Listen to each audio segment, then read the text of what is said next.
is extremely active in debate clubs and enjoys creating digital films. You can look for him to enter politics just as soon as he can vote in about 5 years. Harry Scott, ladies and gentlemen. Go, Harry.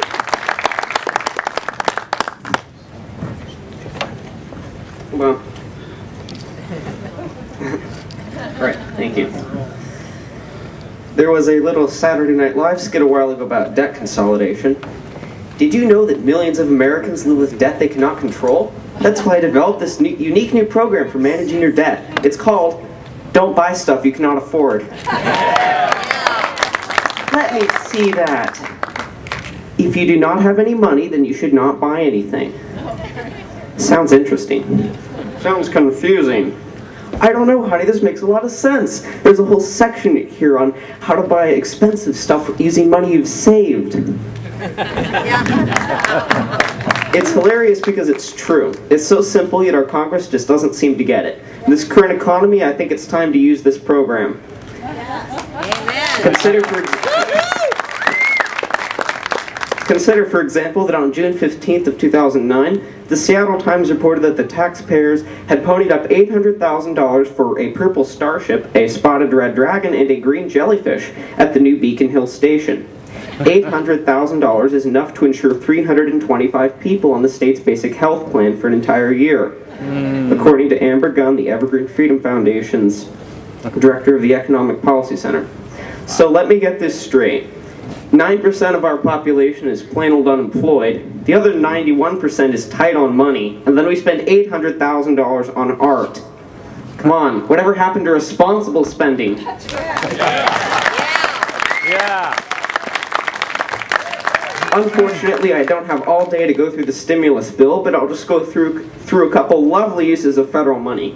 There's $1 billion for Amtrak, a federal railroad that hasn't turned a profit in 40 years. $50 million for that great engine of job creation, the National Endowment for the Arts. $650 million for the digital television converter box coupon program. $600 million to buy hybrid vehicles for federal employees. And my personal favorite, $248 million for furniture at the new Homeland Security headquarters.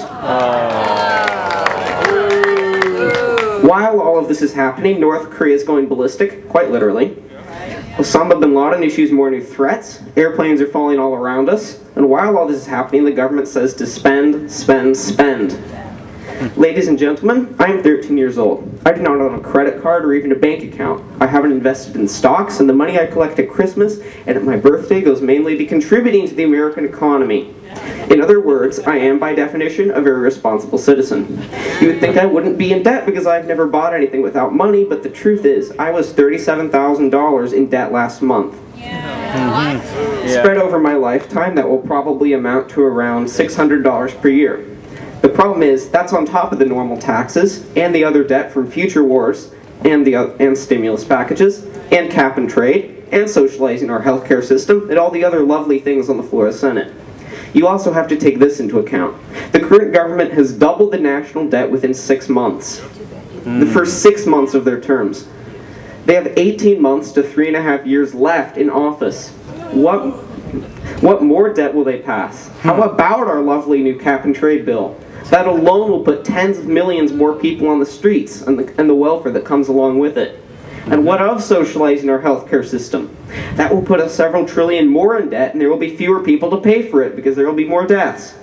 I could quite literally lecture you on socialized healthcare for a little bit longer, but I won't because there are other speakers here. I'll just say this. Canada's system is so bad that many Canadians come down here for their surgery. I'm going to feel really sorry for the Canadians if we ruin our healthcare system because they won't have anywhere to go.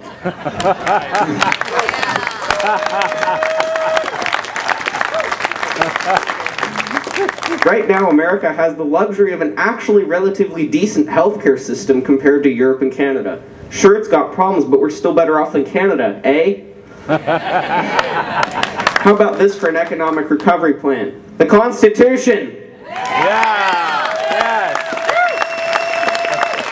I don't mind paying for the military. I don't mind paying for a police force. I don't mind paying for anything in the Constitution. What I do mind paying for is giant green jellyfish at the bus stops. The job of the government is to protect life, liberty, and property. Public art is a disgraceful waste of money.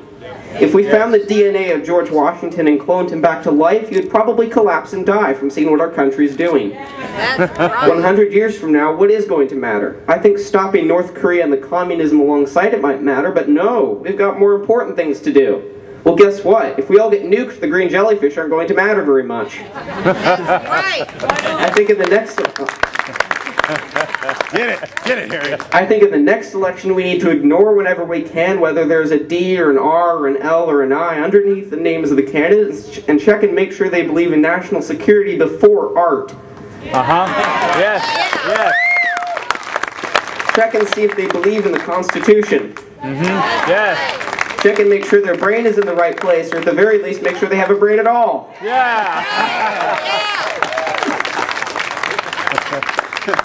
In closing, I would just like to leave you with a quote by Thomas Jefferson. A government big enough to give you everything you want is strong enough to take everything you have. Thank you.